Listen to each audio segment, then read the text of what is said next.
सभी दोस्तों को नमस्कार। दोस्तों यहाँ पर भारत के बारे में हम लोग यहाँ पर डिस्कस करने वाले हैं कि कुछ इम्पॉर्टेंट फैक्ट्स जो सीटेट के एग्जामिनेशन में पूछे जाते हैं, तो बिना किसी देरी के देख लेते हैं। तो भारत के बारे में सबसे पहले देख लीजिए, ये है अपना प्यारा भारत। इसके बारे में कुछ इंपॉर्टेंट चीज़ें जाननी इंपॉर्टेंट है आप लोगों के लिए, और थोड़ा सा बेसिक कॉन्सेप्ट में आपको यहाँ पर देने वाला हूँ। तो सबसे पहले उत्तरी बिंदु क्या है यहाँ पर, तो उत्तरी बिंदु है इंदिरा कॉल और दक्षिण बिंदु है इंदिरा पॉइंट। इसको याद रखेंगे। पिग्मेलियन पॉइंट भी अपना दक्षिण बिंदु होता है। सबसे पूर्वी बिंदु जो होता है किबिथु है यहाँ पर, ठीक है। और सबसे पश्चिमी जो है सरक्रीक गुजरात में है। तो ये तो चीज़ क्लियर हो गई आपको, ये परीक्षा में पूछा जाता है। तो आगे देखते हैं, कुछ चीज़ें और हैं, जैसे कि ये इसकी अवस्थिति कितनी है, ये कहाँ पर स्थित है, किस तरीके से। बाकी इसके एक एक स्टेट के बारे में, जैसे राजस्थान है, गुजरात है, ठीक है ना, मध्य प्रदेश है, इसको हम लोग डिस्कस करेंगे अगले वीडियो में, क्योंकि मैप जानना भी इंपॉर्टेंट है कि 7 सिस्टर कौन कौन से हैं, बार बार भूल जाते हो आप, वो सारी चीज़ें जानेंगे हम लोग। तो सबसे इंपॉर्टेंट है ये देख लीजिए कि पूरब से लेकर के पश्चिम तक की लंबाई कितनी है, तो 2933 किलोमीटर है। और इसकी PDF टेलीग्राम चैनल पर मिल जाएगी। आप जुड़ना चाहें तो आप जुड़ सकते हैं टेलीग्राम चैनल पर, ठीक है। बाकी अभी जो पेड PDF है उसके बारे में अभी किसी तरीके की बातचीत नहीं है, वो भी जल्द उस पर काम चल रहा है, अपडेट किया जा रहा है कंटेंट, वो आपको मिल जाएगा। आप चाहें तो टेलीग्राम चैनल से लिंक ले सकते हैं। बाकी चैनल को सब्सक्राइब भी कर सकते हैं। अगर आपको लगता है कि कंटेंट अच्छा है और आपको चीज़ें समझ में आ रही हैं, तो आप ज़रूर चैनल को सब्सक्राइब करें। पूरब से पश्चिम आपने देख लिया 2933 किलोमीटर है, और उत्तर से दक्षिण की अगर हम बात करें तो 32 से 14 किलोमीटर है। यहाँ पर साफ साफ दिखाई भी दे रहा होगा आपको लिखा हुआ, ठीक है। अब यहाँ पर ये तो हो गई बात कि लंबाई क्या है पूरब से पश्चिम और उत्तर से दक्षिण। अब इसको याद करने मत बैठ जाना दोस्त, कि बैठ करके याद करें 2933 नहीं। एक बार दो बार पढ़ोगे और जब ऑप्शन आपके साथ आएंगे ना, जब आप मॉक टेस्ट वगैरह करोगे, तो आसानी से आप टैकल कर सकते हो चीज़ों को।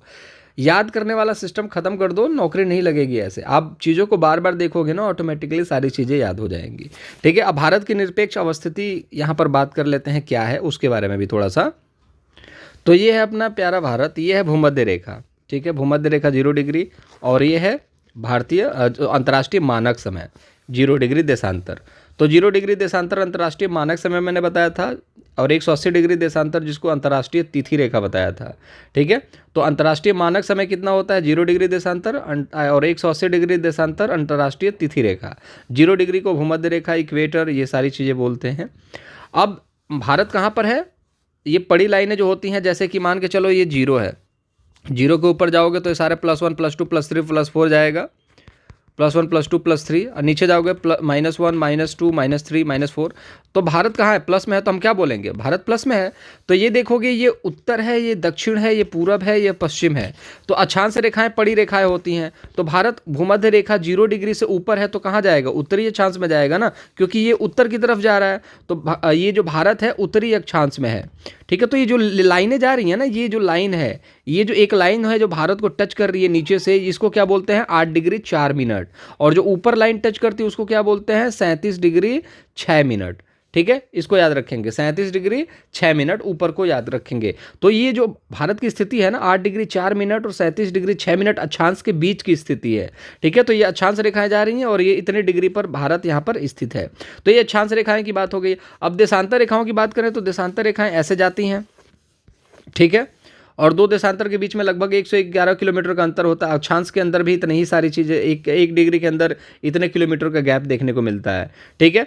अब यहाँ पर भारत की स्थिति जो है देशांतर, अब किस देशांतर में है, ये तो भैया 0 डिग्री है, इधर है पूरब है, तो पूर्वी देशांतर में आएगा ना। ये पश्चिमी देशांतर हो गया, ये पूर्वी देशांतर हो गया। अब यहाँ पर आप देखोगे कि भारत यहाँ पर है, ठीक है। ये देशांतर लाइन यहाँ पर टच कर रही है, और उस देशांतर क्या बोलते हैं, 68 डिग्री 7 मिनट। 68 डिग्री 7 मिनट से लेकर के यहाँ पर जाती है 97 डिग्री 25 मिनट तक, ठीक है। तो इस चीज़ को आप समझ गए। यहाँ पर नीचे टच करता है 8 डिग्री 4 मिनट, और ऊपर टच करता है 37 डिग्री 6 मिनट।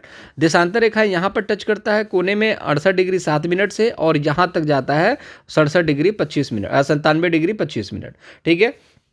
अब भारत जो है, भारत से एक सब बीचों बीच से एक देशांतर रेखा गुजरती है, उसको क्या बोला जाता है, क्योंकि देखो ये भारत की स्थिति है, इस अक्षांश और इस अक्षांश के बीच में भारत है, इस देशांतर और इस देशांतर के बीच में भारत है। तो भारत से देशांतर रेखाएं गुजरती है, नैनी से होकर के गुजरती है, जो 5 राज्यों से होकर गुजरती है, और कर्क रेखा एक गुजरती है कर्क रेखा भी एक तरीके की रेखा ही है जो कि काल्पनिक रेखा होती है। ये भारत के 8 राज्यों से होकर के गुजरती है। तो उसको हम लोग कल डिस्कस करेंगे मैप पर जब देखेंगे ना तब। बट इतना ज़्यादा इन्फॉर्मेशन अभी लेने की ज़रूरत नहीं है। अभी सिर्फ अवस्थिति देखिए कि अक्षांश रेखाएं क्या है, देशांतर क्या है, इससे चीज़ें आसान हो जाती है पढ़ने में। तो जो चीज़ मैंने आपको बताई कि भारत जो है यहाँ पर लिखोगे, यहाँ पर आप साफ साफ देख सकते हो 8 डिग्री 4 मिनट उत्तर से लेकर के आपका कहाँ तक जाता है 37 डिग्री 6 मिनट उत्तर तक। फिर यहाँ पर आप देखोगे 68 डिग्री पूर्वी देशांतर जो 68 डिग्री 7 मिनट से लेकर के कहाँ तक जाता है 97 डिग्री 25।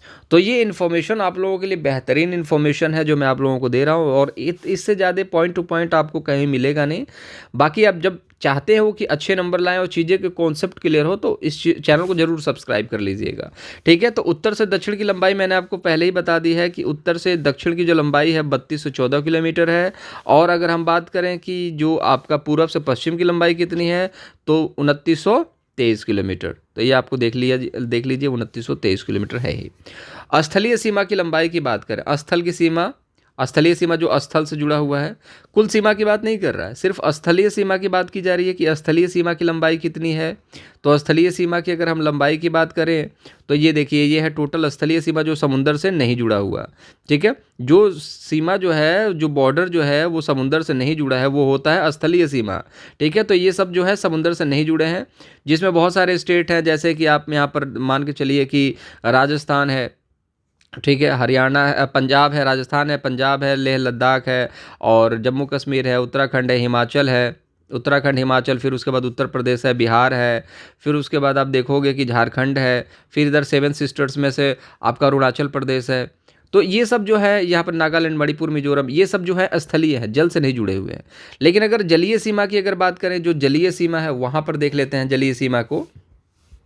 तो यह जलीय सीमा समुद्री तट से जुड़ा हुआ, तो ये समुद्र तट से जुड़ा हुआ है स्टेट, ठीक है, जिसमें आपका यहाँ पर गुजरात आ जाएगा, मुंबई आ जाएगा, गोवा आ जाएगा, कर्नाटका आ जाएगा, केरल आ जाएगा, तमिलनाडु आएगा, आंध्र प्रदेश आएगा, उड़ीसा आएगा, पश्चिम बंगाल आएगा, ठीक है। तो ये जो स्टेट्स हैं ये किस चीज़ से जुड़े हुए हैं, ये जुड़े हुए हैं आपके समुद्र तट से।